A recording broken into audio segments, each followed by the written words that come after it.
second here.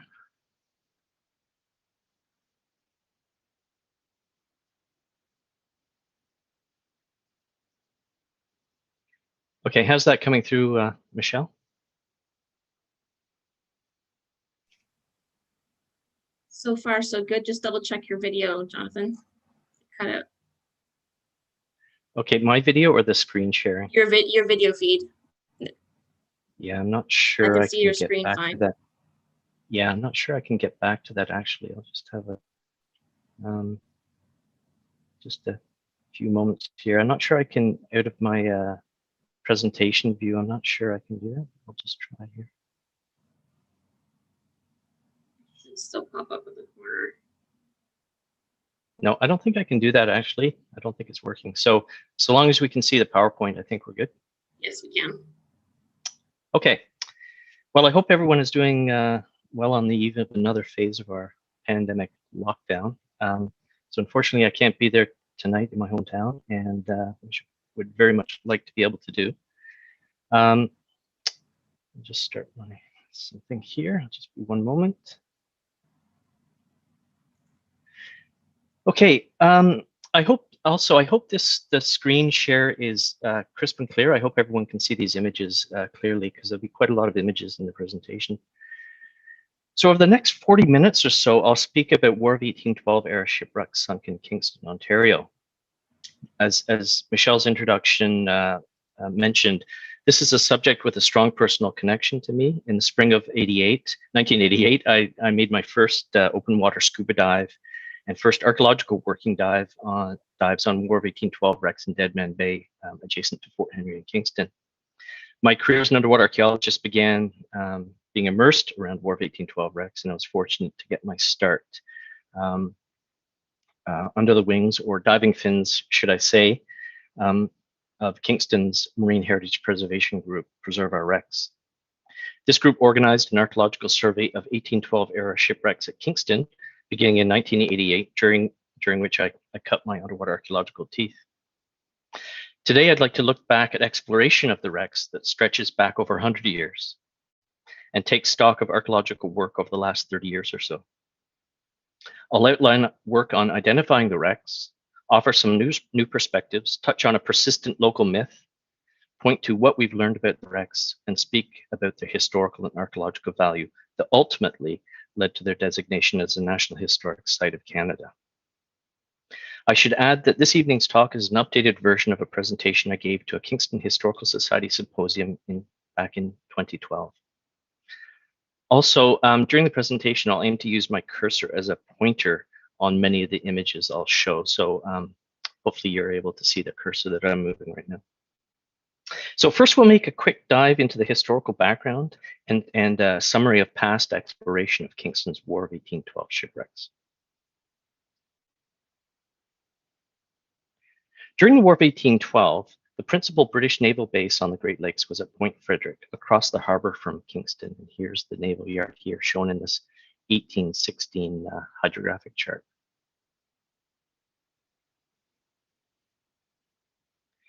The point, combined with the adjacent Navy Bay to the east, offered a suitable location for a dockyard, first established in the late 1780s, but put into overdrive. Oh, sorry. Jonathan, I'm just gonna, sorry guys, everyone, the screen isn't quite loading as well as it did before. I'm just wondering if maybe you could exit and reshare it. Okay. Sorry about that, everyone. There's always something involving technology. Stop sharing and then share my screen. Yeah, I can see the whole screen there, and then maybe just try sharing it again.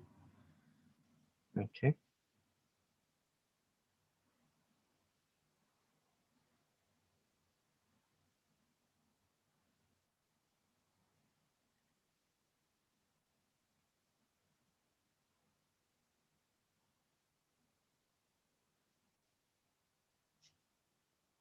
How's that? Give it a second. It's your video now, though. No, it's doing it. Trying to think of what the solution might be. But So you're not seeing anything. We're not seeing the whole image. Is it cropped? It's cropped on the right hand side, and I think perhaps on the bottom, which is frustrating because I know it was working before. Okay. Do you want me? Do you want to maybe try sending it to me and I can share it on my end? But is it too? How big is it? That's about 150 megabytes. Right. Okay. If you exit the slideshow portion,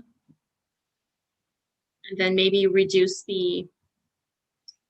and then you know how the banner on the top for PowerPoint, there's a little arrow that you can get rid of it. I'm trying to think we can enlarge the slide that way. Let's try again here. The first time around, was it cropped? The first time around, was it cropped? It wasn't cropped when we tested it out. Maybe try it one more time. There we go.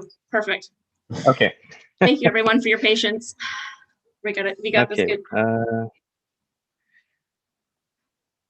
Okay, so back to the history. The point, combined with the adjacent Navy Bay to the east, offered a suitable location for a dockyard, first established in the late 1780s,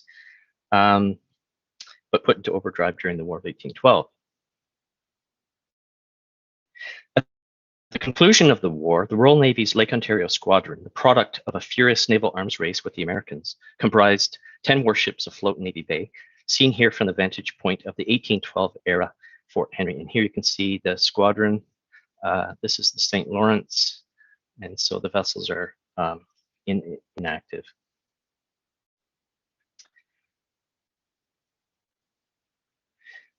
The ships included the frigates Prince Regent, 56 guns, and Princess Charlotte, 42 guns, both launched in April 1814 and shown here during a May 1840 British attack on Oswego.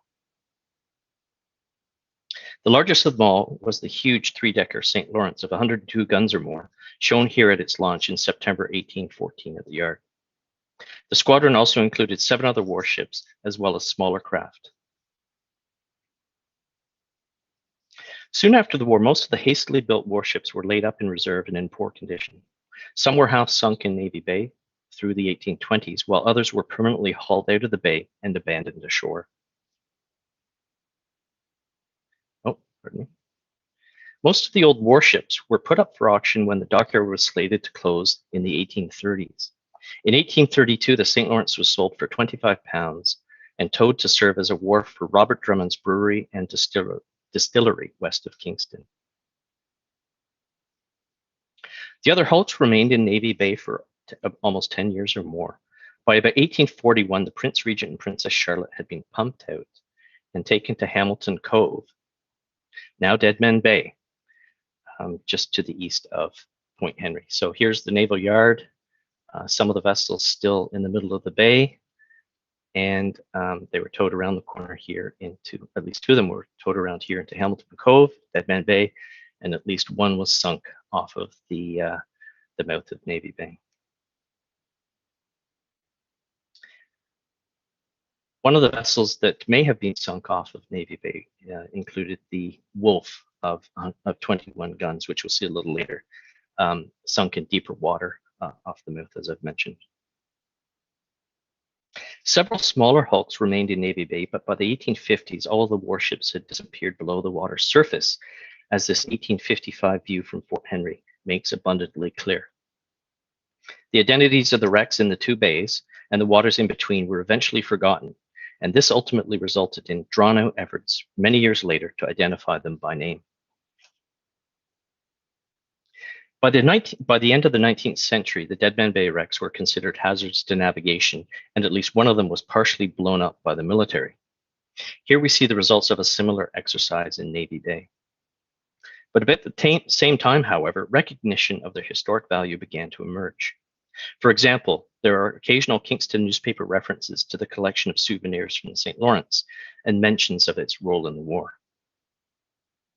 Just over 110 years ago, Charles Henry Jeremiah Snyder, author of In the Wake of the 1812ers and many other publications, began to investigate the shallow water 1812 wrecks at Kingston. In 1937 to 1938, Ronald Way of the Fort Henry Museum employed a hard hat diver to search the waters around the old dockyard, where 11 historic wrecks were found. The old frigates in Dead Man Bay were salvaged to recover artifacts for the museum. Here we see a diver named Coffee, actually with a gun recovered from the wreck in his hard hat gear. In 1951 to 52, Professor Richard Preston of the Royal Military College teamed up with a Navy diver, Lieutenant Commander William Wilson, to identify the abandoned warships. Wilson is shown here at the bottom right, Professor Preston at the top left. And Preston published his findings in a paper called The Fate of Kingston's Warships that appeared in the first volume of Historic Kingston. Modern underwater archaeological study of the wrecks first took place during Preserve Our Wrecks survey in 1988 that I've already mentioned. I continued underwater archaeological survey work, photographic recording, and research on the wrecks starting in the mid-1990s with the assistance of volunteer divers and members of Preserve Our Wrecks. Over the last 20 years or so, Parks Canada and our team, the Underwater Archaeology team, in collaboration with a range of partners that includes CFB Kingston, Transport Canada, and the St. Lawrence Parks Commission, has been working on the protection of underwater archaeological sites in Navy Bay, Deadman Bay, and adjacent waters, including work on the 1812 wrecks. The Underwater Archaeology team has completed sonar surveys, dives, mapping of 1812 era and later sites in Navy Bay and Deadman Bay, and we've worked on the St. Lawrence as well. I should mention here one of my colleagues at the top right, Ryan Harris, with Andrew Woolen from CFB Kingston. An important aspect of our work has been ongoing collaboration with Preserve Our Wrecks divers, including training in basic underwater archaeological methods. In addition, 2 master's students, Daniel Walker and Nadine Kopp, have completed archaeological surveys of 2 shipwrecks in the bays. So to sum up the current state of our knowledge, there are 3 confirmed and 3 suspected War of 1812 era shipwrecks in Kingston. The first 3 can be identified by name as the St. Lawrence, Prince Regent, and Princess Charlotte, and the 3 others remain unidentified to greater or lesser extents. And all of these wrecks I'll point out in this map. So working from, I hope you can see clearly, the top right, we've got the Prince Regent, number 1, 2, the Princess Charlotte, crossing the harbor over to near the water treatment plant, and the Isabel Bader Performing Arts Center. We have number 3, St. Lawrence. And back over to Navy Bay, we have a wreck named Wreck Charlie. We have the Navy Bay wreck, and 6, we have a wreck called Gunter's Wreck, which all of these I'll describe as well in a bit more detail. Now, what we'll do now is I'll give a kind of a brief archaeological tour, if you will, of all 6 of these sites, beginning with the confirmed 1812ers, the Prince Regent, Princess Charlotte, and St. Lawrence. In 1833, the St. Lawrence was towed from the Royal Navy Yard across the harbor to the outskirts of Kingston, where Drummond's Brewery and Distillery were located, shown here in an early air photo. Excuse me. So here we're looking west towards the what used to be the former site of the Cataraqui Archaeological Research Foundation, which is now the site of the Isabel Bader Center for the Performing Arts, which was the brewery and distillery complex with a wharf. And hopefully you can see my cursor. The wreck of the St. Lawrence would have been just here. And if we compare this view with a Google perspective view from today, we can see the change in the landscape, but the wreck of the St. Lawrence is in this little cove here. Those of you from Kingston will be familiar with this location.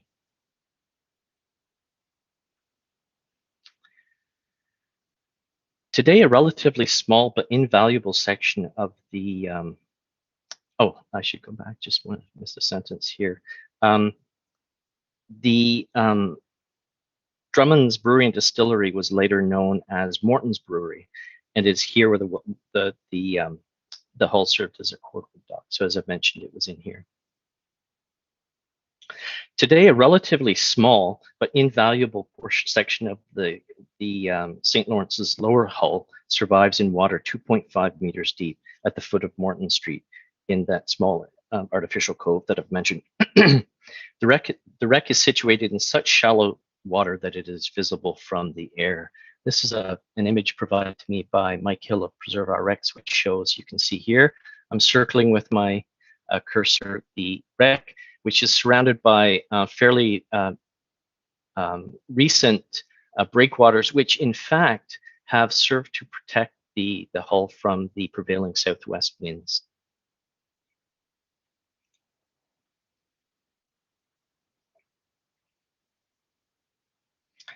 Although originally the largest of the 1812 warships, on account of its exposed location, only a relatively small part of the ship's lower hull survives intact, mostly the lower hull timbers and planks, shown here in these photographs.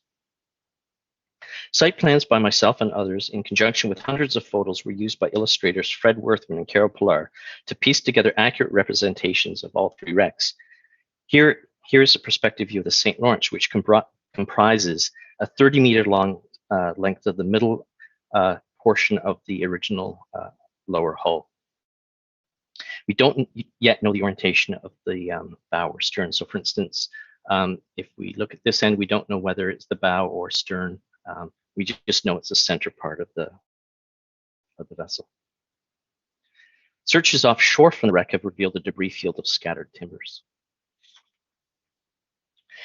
Moving across the harbor to Deadman Bay, the lower hull of the Prince Regent survives from bow to stern in 3 meters of water at the head of Deadman Bay and is clearly visible from the surface from a boat. And one thing I want to point out here is that the wreck symbols I'm using in some of these illustrations here are not to scale. So the wrecks are not really quite that big. Far more of the Prince Regent survives than the St. Lawrence, for example. In this case, it survives from bow to stern, but again, only the lowermost portion of the hull, each side of the keel, is intact. So here we have at the top right, again, I'm moving my cursor, we have the bow, we have the stern, here we have a diver for scale here like we did in the St. Lawrence, and you can see the intact extent of the framing on the port and starboard sides. This is obviously the lowermost part of the hull, well below the lowermost deck. There's no deck surviving on the wreck. It's in very shallow water, to the extent that on this longitudinal member, the keelson, which is part of the backbone of the ship, you can actually stand up and on it and have your head out of the water.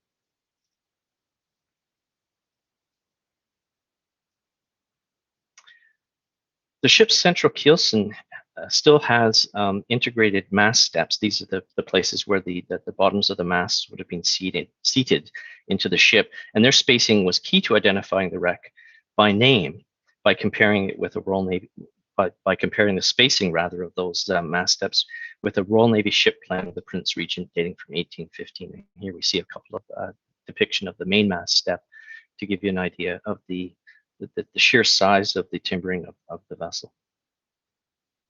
Farther out towards the middle of the bay, the smaller Princess Charlotte shares a similar state of preservation as the Prince Regent, but rests in a water a little deeper at 4 meters.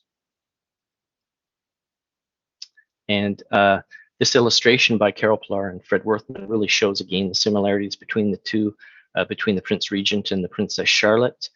We've got the bow here, the stern, but a little bit more survival of ship timbers on the Charlotte. At the top left here, we have an image of the stern looking towards the bow, and here's some of the timbering at the port side at the turn of the bilge. And one thing I should point out, these vessels are not buried. The timbers are pretty much exposed to view, although they do have zebra and quagga mussels grown on them. The wreck has been the subject of a master's thesis by Daniel Walker in the early 2000s. Dan's work added further information as to the wreck's identity beyond what I've found and others before me, and he was able to produce some scale site plans and drawings, among other things. Equally, the wreck's been the subject of a range of archaeological and related studies given its accessibility. We've used the wreck's wreck to study the effects of zebra and quagga mussel attachment on Great Lakes wrecks. And in 2015, we used the wreck as a test subject for a multi-beam echo sounder survey, system survey, and we're able to generate a highly accurate 3D representation of the wreck, here shown in plan view, with the bow towards the top right of this image. So here's the bow and the stern. You can see, like many historic shipwrecks, wooden shipwrecks, they often flatten out and open up like a book. So you'd have the spine of the book here down the center and the pages of the book. As the fasteners give way and the joinery of the timbers loosen up, it just inevitably flattens out. Another important point to consider with the Princess Charlotte is of all the 1812 wrecks in Kingston, this is the most accessible to diving and has been visited by many thousands of divers over the last 60 years or so. 3 other suspected 1812 wrecks lie close to the former dockyard, and I'll begin by naming and pointing them out their locations and giving a little bit of detail. Again, the wreck symbols are not to scale. So I'd shown earlier wreck Charlie, which is here under landfill. The Navy Bay wreck here, and the wreck we've referred to as Gunter's wreck a little bit further out in the bay. So you can see a kind of a concentration of shipwrecks around the former dockyard, Navy Bay here. And there are indeed many other sites, boat wrecks, wharves, launching slips. There's remains of launching slips from the dockyard along the shore of Navy Bay here. So this is just really a subset of all of the sites we do have in this area. So I'll begin with again a kind of a brief description of these sites. Wreck Charlie, to begin with, gets its code name, if you will, from Preston's work in the 1950s. It was first surveyed in 1935 by Snyder during low lake levels, and here's one of his colleagues, I believe, during some inspection of that wreck. This wreck is now under landfill and remains unidentified. The Navy Bay wreck lies nearby and was the subject of a preliminary survey by Parks Canada and a more complete archaeological study by Nadine Cobb. She determined that the most likely candidate is the brig Earl of Moira from the 1812 period, and her site plan is shown here with some photographs. And I'll just show you, we've got the bow here, the top right, the stern, and again, the level of preservation is comparable to the Dead Man Bay wrecks. This is a smaller vessel, however, and here we have a photograph that I took showing the bow leading off into the back left. Lastly is Gunter's wreck, which was named for a local diver and is situated off the mouth of Navy Bay in about 15 meters of water, making it the deepest of all of the wrecks I'll describe today. Whereas it has been known for quite some time, it was only in 2004 that it was identified as a probable War of 1812 wreck by Parks Canada and local wreck diver and historian Rick Nielsen. Research suggests that it could be HMS Wolfe, which was Commodore Sir James Lucas Yeo's first flagship when he arrived at Kingston as commander of the Royal Navy on the Great Lakes in 1813. Our Parks Canada team collaborated with Preserve Our Wrecks on a preliminary survey of the wreck, but infilling of its lower hull with sediment has obscured identification aiding features, like the mast steps I described for Prince Regent, for example.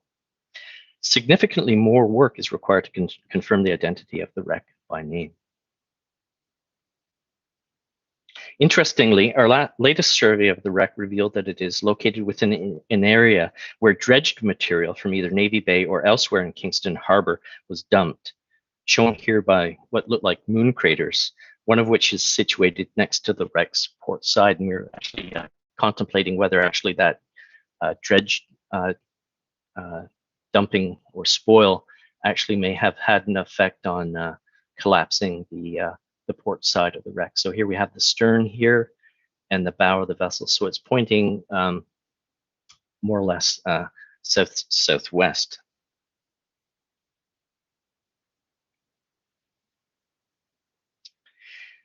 With this short dive into the past complete, I'll offer some perspective on the wrecks as a collection. An important starting point here is recognition that Kingston's War of 1812 wrecks fall into the, quote, abandoned ship category of archaeological site. These occur as single ships or collectively as ships' graveyards, like the Inner Harbor Graveyard shown here in 1924. So this is a graveyard I've studied. This is one part of the graveyard showing where a number of ships were abandoned over the years. These graveyards result from intentional deposition rather than accident or stress of weather, and have trademark archaeological signatures. These vessels are often stripped prior to discard, thereby removing important identification clues. They're deliberately positioned into marginal and shallow water areas and left to rot. And frequently, only the lower hulls survive. Often their identities become lost over time, unlike more memorable classic shipwrecks, like the Hamilton and Scourge, wrecked here in Lake Ontario in 1813. And this is actually the bow and the figurehead of the Scourge, another couple of wrecks that we've studied within the UAT. Abandoned wrecks are associated typically with the absence or difficult to trace records, historical records that is, that explicitly document their discard. This has been the case with all of the 1812ers, with the exception of the St. Lawrence.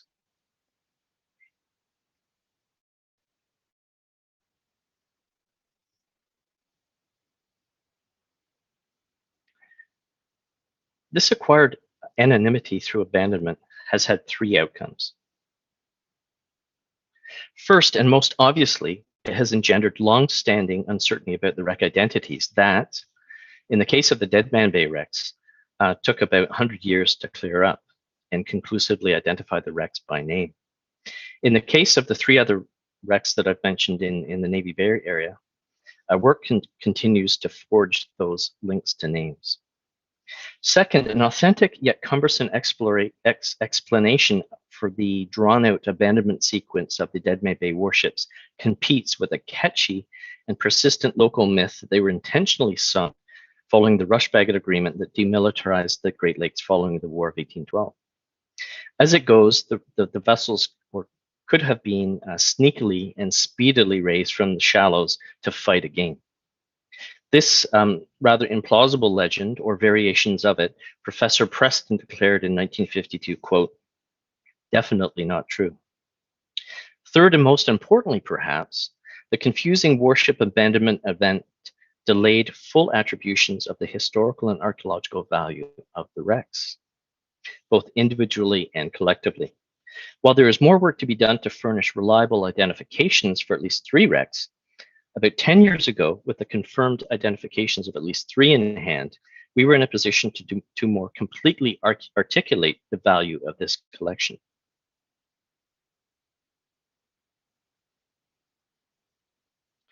To this end, and in anticipation of the bicentennial of the War of 1812, in 2011, Parks Canada staff put forward the three confirmed 1812 wrecks to the Historic Sites and Monuments Board of Canada for consideration as a new National Historic Site of Canada.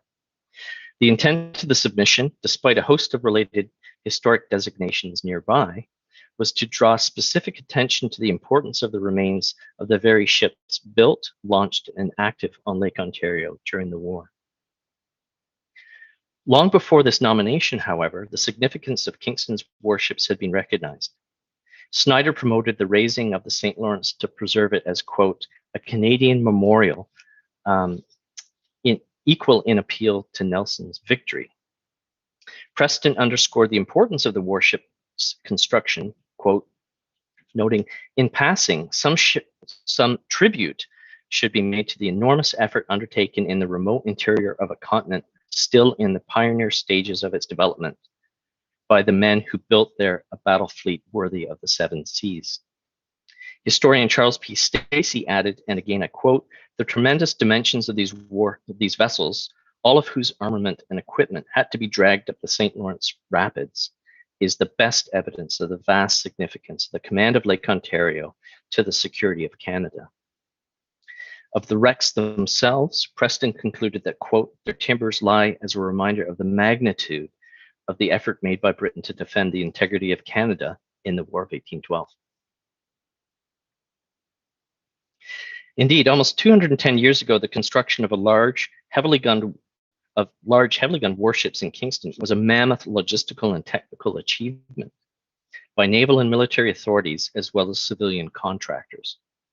Unprecedented quantities of ordnance, material, and supplies were transported up the upper St. Lawrence to build and equip the warships. And I thank Peter Rielisbacher for this, the use of this image of the St. Lawrence under sail. The squadron's largest ships rivaled their saltwater cousins in scale and armament, more or less matched their American opposites, and in the end, the St. Lawrence was the largest and most heavily gunned warship launched during the war on the lakes. Importantly, the British mobilized a shipbuilding labor force at Kingston, comprising hundreds of men from abandoned government yards in Upper Canada, civilian yards in Quebec, and from Royal Navy yards in England. Sailors, soldiers, and Marines were co-opted to the shipbuilding effort, not to mention local inhabitants that sold raw materials to the yard, notably huge quantities of timber. Besides the construction accomplishment, the wrecks are, of course, inextricably tied to wartime action, such as the 1814 British attack on Oswego and other key junctures in the contest for the command of Lake Ontario, such as when the St. Lawrence sailed with the British squadron in October and November 1814, securing control of the lake and relieving pressure on troops in Niagara just before the end of the war. The wrecks are also related to post-war developments. For example, they lie near the mouth of the Rideau Canal, built specifically to overcome the vulnerability of the upper St. Lawrence River transport route, so vital to the construction of the warships.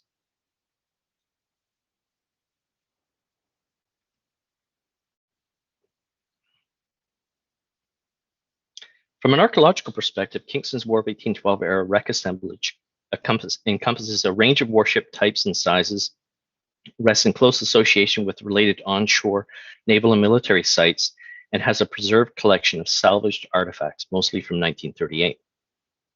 The artifacts include, interestingly, French guns captured from the French at Fort Frontenac in 1758 that were later used as ballast during the War of 1812 and the 1812 the larger vessels in the squadron. Here we see some of those guns in the Fort Henry Museum some years ago. As well, there are hull parts and well-preserved and delicate objects in the collection. So we're one interesting artifact recovered in 1938 is this saddle-type mast step, which would have come from the Princess Charlotte. So this is a slot or a mortise, it's called, into which I believe this is the foremast step. So the mast would have been positioned here. So this was bodily taken from the wreck during the salvage project from the ice, mounted from the ice in 1937 and 1938. So I've mentioned that there's not only large artifacts, but also some small delicate objects in the collection. This is a ship's magazine lantern. So it's basically an enclosed lantern that would have illuminated the magazine. And this was recovered from the Princess Charlotte in 1938 and held by the Fort Henry. And interestingly, exhibits again, is just one of those really interesting details we find on artifacts. It exhibits a broad arrow scratched into the glass, which denotes it as Royal Navy property.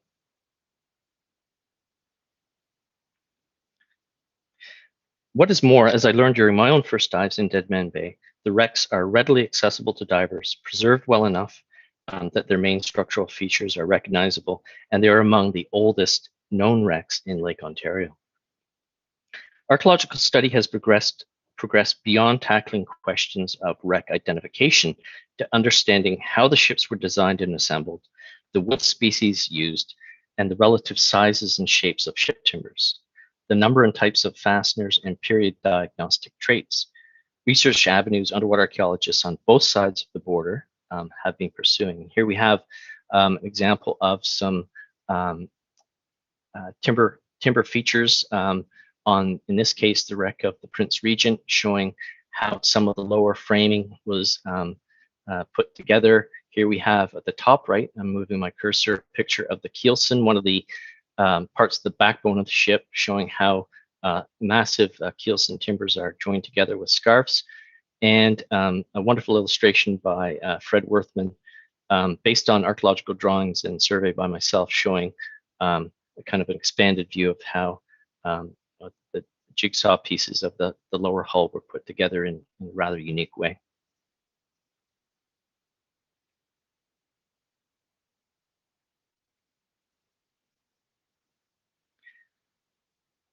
The wrecks inform us also about naval, beyond what I've already said, about other aspects of naval architecture, and allow both comparison and contrast with contemporary ship plans, inspection reports, and attribute descriptions. One thing I should mention here that's really important is at the end of the war in 1815, the Royal Navy set about creating a complete set of ship plans for each of the major vessels, which has been a wonderful, allows a wonderful comparison and contrast between the archaeological sites and the ships, the ship drawings themselves. Here, for example, we see close agreement between an 1815 cross-section plan of the St. Lawrence and the archaeological remains. I'll just very briefly explain here that you can see the ship plan itself has depicts a very distinctive way in which some of the lower hull frames or ribs of the ship, if you will, were put together. You can see a distinctive pattern of bolts. And here, without going into too much detail, we can see that same arrangement on the wreck of the St. Lawrence. So there's that wonderful symmetry between the historical record and the archaeological record. I'll go back to that. Excuse me. Archaeological study underscores how the ship's hull shapes were calculated to take advantage of local navigation conditions, as well as their relative strengths and weaknesses, quality of construction, and longevity. We can detect in the wrecks construction shortcuts and departures from standard shipbuilding practices. There are varied and plentiful examples of these improvised and at times innovative construction methods, and clear evidence of heavy versus light construction. Archaeological evidence supports an established historical picture that while the ships were quickly built, they were nevertheless strong enough to bear the weight of their heavy guns and challenge the Americans on the lake. The Kingston wrecks therefore embody technological adaptations under taxing wartime conditions, and are the products of a naval arms race that exemplified urgency of construction, economy of design, and heavy armament. Within the overall collection of 16 surviving War of 1812 era shipwrecks on the Great Lakes and Lake Champlain, Kingston's wrecks represent the only known survivals of the larger class of ships. Compared with our friends on the US side of the border, we have an embarrassment of riches in terms of known 1812 shipwreck survivals. And here I'd like to underscore the very close and collaborative relationship between researchers on both sides of the border regarding 1812 shipwreck studies, and this is something that's been going on for decades. Notwithstanding the archaeological progress to date, Kingston's warships hold the promise of yielding further archaeological discoveries. More detailed archaeological study can answer remaining identification questions and tell us more about the construction of the ships and the shipbuilding achievement that transpired in Kingston. Indeed, Parks Canada has collaborated with Preserve Our Wrecks, Professor George Bevan of Queen's University, and the Marine Museum of the Great Lakes of Kingston in recording HMS St. Lawrence using digital photogrammetry and the creation of a Digital Museums of Canada exhibit. Parks Canada is grateful to have been part of this outstanding project, and I'm pleased to be able to show you a snapshot of one of the project's products, a unique comparison of a digital model of the wreck created by photogrammetry, and a comparison with two of the ship's plans drawn in 1815, by Master Shipwright Thomas Strickland at the Royal Navy Yard. So I'll move on to this graphic that Doug Cowie and Lowell Cochran provided. This is a bit of a sneak peek. So to tee it up here, we've got, you'll recognize that view of the, well, you'll recognize the wreck of the St. Lawrence here. A lot of the surrounding environment has been, has just been provided as a kind of a shading here. But here we've got one end of the wreck with some timbers pointing at some planking some planking poking out. Hull framing of the ribs of the vessel here. The original center line of the St. Lawrence would have run along here. So the spine of the ship is either missing or partly buried. These are a few abandoned tires, nothing part of the wreck. Okay. So we'll start the graphic now, and I can pause it. I'll pause it from time to time as I describe it. Hopefully this is showing well on your screens at home. So this is kind of a flyby,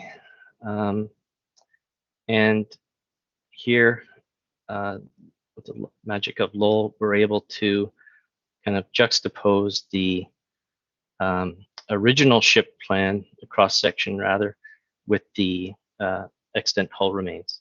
So you can see here the keel, that the backbone of the vessel would have been along where I moved my cursor. And what this really underscores to us is really how little of the St. Lawrence actually survives. So you can see just the lowermost part of one side of the hull, the gun bearing decks, the orlop deck, the lower deck, middle deck, and upper deck. The hull sides are all gone. In fact, much of this upper structure may have been rotted or gone or cut down by the time the vessel left the Royal Navy Yard in 1833. So continuing on, again, a closer look at, I've described that the concurrence between the archaeology and the structure as depicted in the hull cross section from 1815. And this is all done to scale, by the way. So the ship plan is scaled to the archaeology.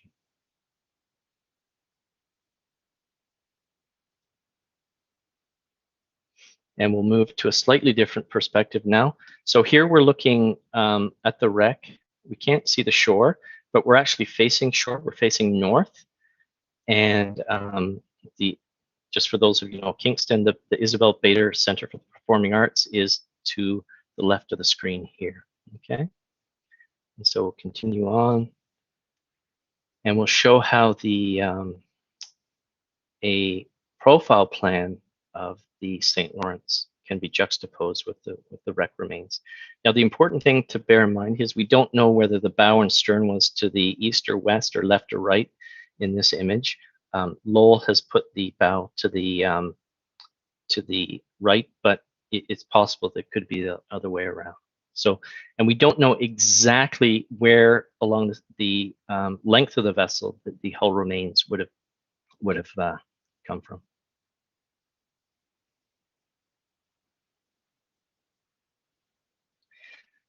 Continuing on, other important steps towards increased understanding, protection, and appreciation of the wrecks have been made.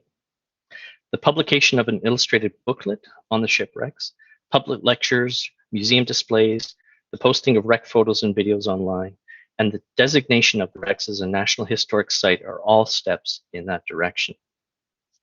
In 2014, 200 years after their launch, the St. Lawrence, Prince Regent, and Princess Charlotte were designated as the War of 1812 Shipwrecks National Historic Site of Canada. The successful nomination and designation process gave formal recognition of the historical significance of these once formidable warships. In October 2017, the site's new plaque was unveiled at a ceremony held at the Fort Henry Discovery Center, and in June 2018, the plaque was installed on the grounds of the Royal Military College, the site of the dockyard where the ships were not only built, but also fell into disrepair before being hauled away and sunk. And here I'd like to point out my former colleague at Parks Canada, John Grenville, who was instrumental in making this designation a reality. And here's John in both images. So big thank you to John.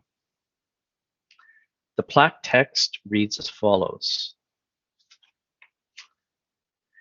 Near here, well, it starts off with War of 1812 shipwrecks. Near here in Kingston Harbor lie the wrecks of HMS Prince Regent, HMS Princess Charlotte, and HMS St. Lawrence, the most powerful British warships built in Canada during the War of 1812. St. Lawrence was the largest and most heavily armed warship of its time on fresh water, gaining ascendancy on Lake Ontario without having to fire a shot in anger. These vessels speak to the rapid mobilization of supplies, skills, and labor under the Royal Navy's substantial shipbuilding program. The wrecks are a tangible reminder of the magnitude of the arms race for control of the lake during the War of 1812. While over the years we may casually and to a certain with a certain degree of pride have referred to these wrecks as Kingston's own, or Kingston's War of 1812ers, the War of 1812s, wrecks at Kingston, they are in fact for all Canadians to be able to recognize and appreciate for the important part they played in Canada's history. I'd like to end by acknowledging the support and collaboration of a number of people and institutions in the work I've described this evening, even though many of them don't dip their toes into the water. On behalf of Parks Canada, thank you to the Marine Museum for the opportunity to present this evening as part of the Nautical Nights series. Thank you. And I hope all of those images came through clearly. Yes, they did. Thank you so much, Jonathan. Everybody, a round of applause. Thank you very much. It was a wonderful presentation and such a great use of the images, especially the videos, I think, of that had been worked on for the virtual exhibit. Great addition. Thank you so, so much. We've had a number of comments come in. Let me just pull them back up again. I'm trying to keep tabs on them all. Here we go. I'm going to go out of, shall I keep the screen sharing going in case I would, because refer to an image? Yeah. There was a comment at the beginning that I'll start with, because it had to do with one of the images one of the images you showed at the beginning. Let me just find it here. Okay. It had to do some of the early images you were sharing at the very beginning. There was a question about if it was, is that Canada and Wolf being built in this image? And I'm hoping that the commenter Lakeview Cheese is the name, could perhaps let us know what picture that you're referring to. It's very, very early on. I think I know exactly. I'm just kind of ripping through the slides here. Bear with me. I know exactly the image in question. Just take a few seconds here. And anyone who is listening, I did, please, if you have any questions, feel free to use the YouTube chat function, as well as you can send emails to marmuse@marmuseum.ca. That's marmus@marmuseum.ca. I'll be checking that platform as well. And Lakeview Cheese said the one with the bullocks. Sorry, the one with the bullocks. I think it was there's actually a couple. I think it's earlier than that. I remember it coming in a bit earlier than that. Yeah, here we go. Yeah. So here you can see St. Lawrence. This is in 1815 to 16, and in the very background you can see Wolf in Canada on the stocks. These are vessels a little bigger, a little heavier, more heavily armed than St. Lawrence, 3-deckers that were built 1814 to 15, never launched.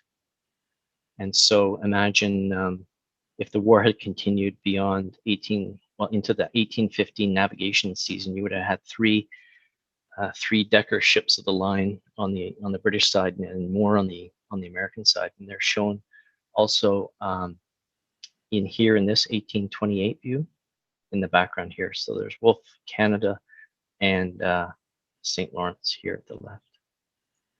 Yeah, I always love that photograph. I do believe it does. They can confirm whether or not that did or not.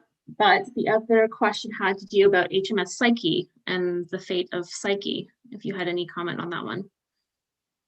Yeah, I mean, unfortunately, I couldn't really speak to all the vessels, but Psyche had an interesting story. There was actually 4 vessels that the Royal Navy had the brilliant idea that they would build 4 vessels in frame.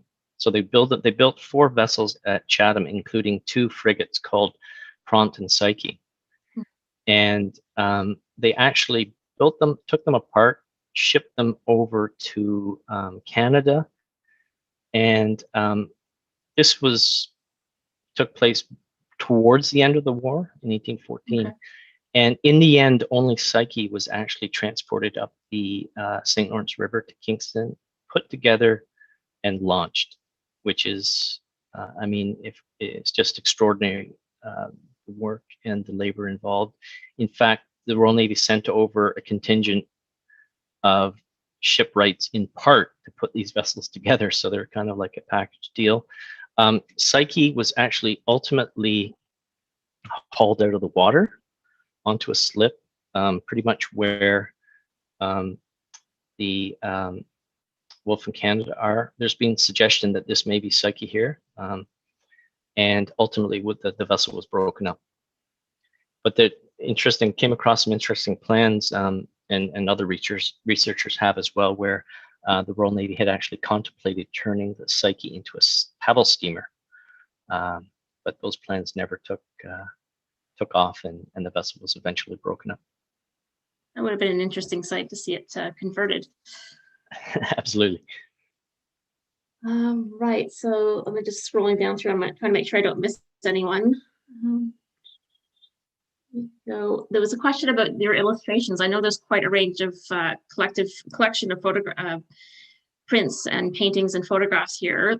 Where your sources were for a lot of these images or the older illustrations? Yeah, I mean, most of them are Library and Archives Canada, and I apologize for not putting image credits in, but most of them are Library and Archives Canada. Some are the National Maritime Museum. Others are, I can provide a full list of, if anyone has any wish to see a detailed citation for some of them, I can provide them. But yeah, many are Library and Archives Canada, National Maritime Museum for the ship plans, and some actual local repositories for the photographs, like the Royal Military College archives, the Marine Museum, and Fort Henry Museum as well. Yes, and of course, when you're referring to the ship plans, you say National Maritime Museum, you're referring to the one in Greenwich in England. Just to clarify that for everybody. Okay, let me scroll down here. There was a question has to do with actually climate change and pollution sped up the degradation of the wrecks, and how much longer do you expect they will survive? Yeah, the main determinant of the wreck preservation is really water movement, and so what tends to happen is that, you know, we've got, especially in Dead Man Bay, we've got these vessels open to the prevailing southwest winds, so you've got pretty big seas, if you will, sometimes piling up into Dead Man Bay, and we've actually been diving on the wrecks where you can actually see in a heavy sea, if you can have a sea on the Lake Ontario, that is, the actual ship timbers moving with the swell. So what the water movement does is it works the timbers apart, it works the fasteners, and it kind of pulls the wrecks apart, and they eventually flatten over time. And indeed, that's probably what happened to the St. Lawrence until such time as those breakwaters were constructed, and it kind of probably stalled the or slowed down significantly the breakup of the hull. Navy Bay wrecks are a little more sheltered, not completely, but there are a range of other factors too, like the zebra and quagga mussel infestation since the 80s. Yeah, chronic, you know, chemical, biological degradation over time is inevitable. So the water movement is the key factor. Right. Do you expect any efforts to protect them or is it more so Well, just really, awareness? yeah, the main, it's very difficult to completely halt the natural forces that affect shipwreck degradation. Um, it can be done. It can be costly, and in some cases it would obscure the wrecks, take away from their accessibility to, say, diving visitation. So really, you're talking about natural processes that could be mitigated mainly by recording, raising awareness, documenting. That's really what Preserve Our Wrecks was trying to do from the very beginning, is to try to understand these wrecks. And indeed, going back to the time of Snyder and Preston, really trying to get as much information about the wrecks as from relatively small surviving parts of them. But it's very tough to stop nature from working on these sites. No, absolutely. That makes total sense. Thank you. A few more questions have come in. What battles did these ships see during the war? I guess if we're referring specifically to the three named ones. Yeah, well, the main it was an interesting period on the lake, because there was never any pitched battle between the Americans and the British on Lake Ontario, apart from a few kind of skirmishes. Nothing like the scale of the Battle of Lake Erie, which was a significant engagement.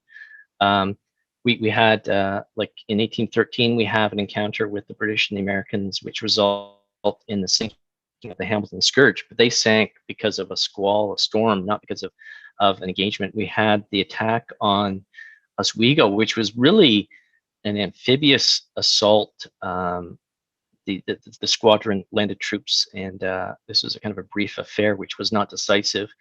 And then we have in 1814, the end of the navigation season, when St. Lawrence is finally ready. It took months, well, not that long to build, but in a remarkably short time. St. Lawrence sails out into the lake in October, November with the rest of the squadron, and the Americans hightail it back to Sackets Harbor, their base. So there was a kind of flip-flopping of control of the lake, switched between the British and the Americans, which was never really decisive. And peace came before really there was any naval battle out on the lake. And we've often wondered, like, imagine if there had been in 1815 an engagement in the open lake between, these massive 3-deck ships, the line, other frigates, and other supporting vessels and schooners. Imagine if any of them had sunk in the middle of the lake as the result of a battle, if you will. So no, it never really happened. Never came to blows in that regard, and it was a bit of a tit for tat shipbuilding war. Really, it's basically referred to as the shipbuilders' war. That's a good way of putting it. It's the arms race that of the early 19th century, the ships race. Yeah, like the Cold War. No one launched any. No one. It was really a contest of really a battle of wits in many regards, and a battle of who could get as many men and shipwrights and equipment and guns, and who can put their vessels together as quickly as possible. Yeah. Right. I think we had one more.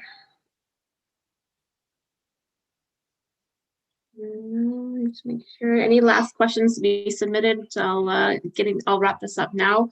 As to the comment about whether the presentation is being recorded, yes, it is. It will be available via a link, much like the one today. How you joined it today. I will be sharing that tomorrow, so stay tuned for an email.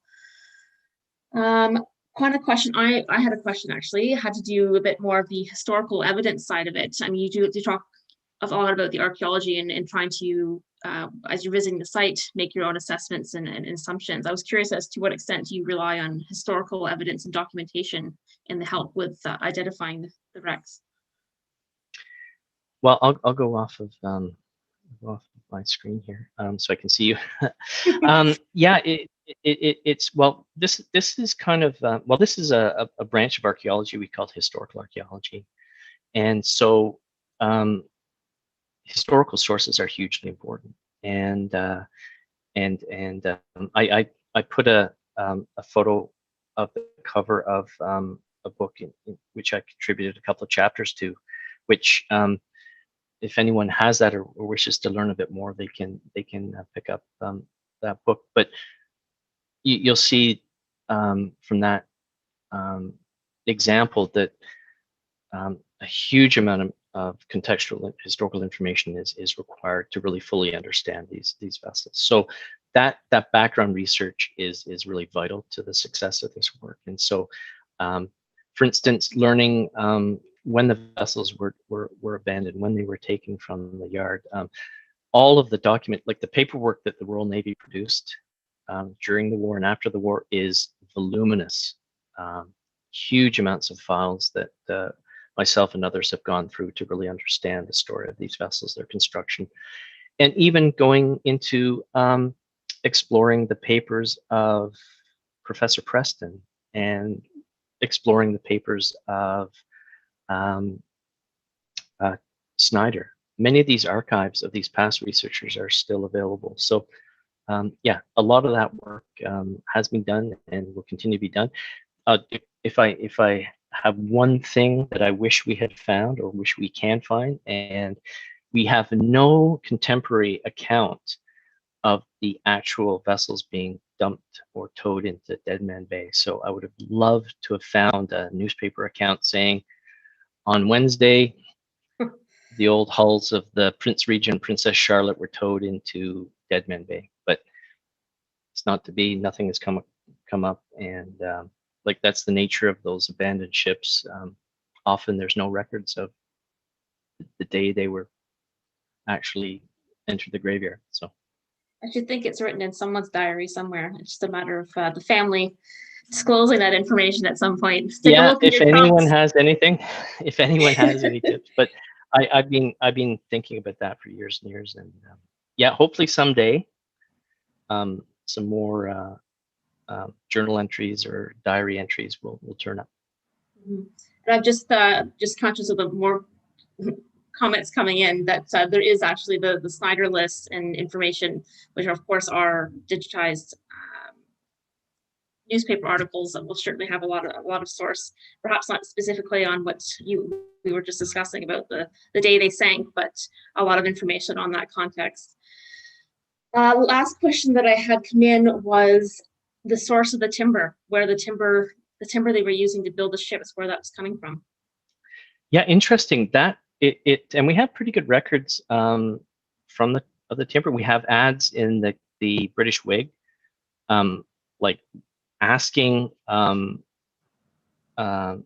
for lumbermen to draw timber to the yard.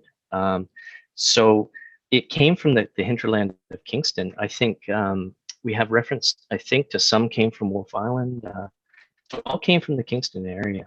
And, you know, you can imagine how busy some were in drawing this timber to the yard, and you know, and it had to be, a lot of it had to be obviously taken from round timber to sawn into plank and what have you. So it was locally procured.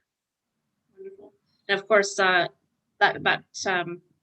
tradition of procuring, well, the timber industry in Kingston obviously continued, as many of us will well know, through the Garden Island timber wholesaler empire, and that's a story, of course, for another day. I would just again like to say thank you so much, Jonathan, for joining us today. I know, just like everyone in the chat, had a wonderful time listening to you and learning more about the three different wrecks in Kingston. Of course, the ones that are not necessarily identified, but are nevertheless part of that collection of historic sites. So thank you again so much. Last question. You're welcome. How were the vessels sunk? There's the last question of the evening, folks. Any more, I'm going to send them, please send them by email and I'll pass them on. Yeah, well, What we don't know exactly. In the case of the St. Lawrence, it was pumped out by Robert Drummond. He had a new steamer called the Rideau, and he actually pumped it out with the help of the dockyard staff. Pumped out, it was towed over to Kingston shore, and it actually sank when they were about to position it, or just after they were about to position it. Dead Man Bay wrecks, we can only, and what we think is maybe the Wolf. Same thing maybe happened. They were pumped out, floated, kind of towed, because they were then at a time when steam navigation was well established on the lake. So they were probably being towed around to Dead Man Bay or off of Navy Bay, and they would have probably been in a pretty leaky condition anyhow, and just let to fill with water, or indeed they could have been, you know, just it could have been open. The hulls could have been opened up and just let to sink. But really, it's kind of speculation. We don't know exactly. It's speculation. We don't know exactly what happened. So homework for everybody: go and ask your families. Take a look in your trunks to find out if there's any recorded instances of the ships being sunk, so we can answer that question. So again, thank you so much, Jonathan. A wonderful presentation, and as always, so nice to have you back at the Marine Museum. We look forward to being able to welcome you back in person when we return to our new old site and get reestablished at 55 Ontario Street. For those of you who are listening, I would just like to remind you, I'm trying to go back to my screen, that Nautical Nights, our winter series, continues in 2 weeks on the 27th of January with Dr. Erica Barish, who's actually one of our postponed speakers from last year. And she'll be doing her presentation on Lady Franklin and the Lost Franklin expedition. So focusing primarily on Lady Franklin and her role in supporting her husband and the efforts to locate the vessels in the Lost expedition. So carrying on the tradition of the theme of shipwrecks in a slightly different way. I invite you to register on our website, or of course, if you signed up for the winter package, you will have received the link already, but you will receive a reminder on the 27th. Thank you again, everyone, for joining us. Stay well, stay safe. We can get through this together, as I keep saying. It's got to be a light somewhere, and be sure to stay connected, and wish you all the best. Thank you again so much. Thank you. Bye, everyone. Bye. Thank you again, Michelle. You're very welcome. Bye-bye.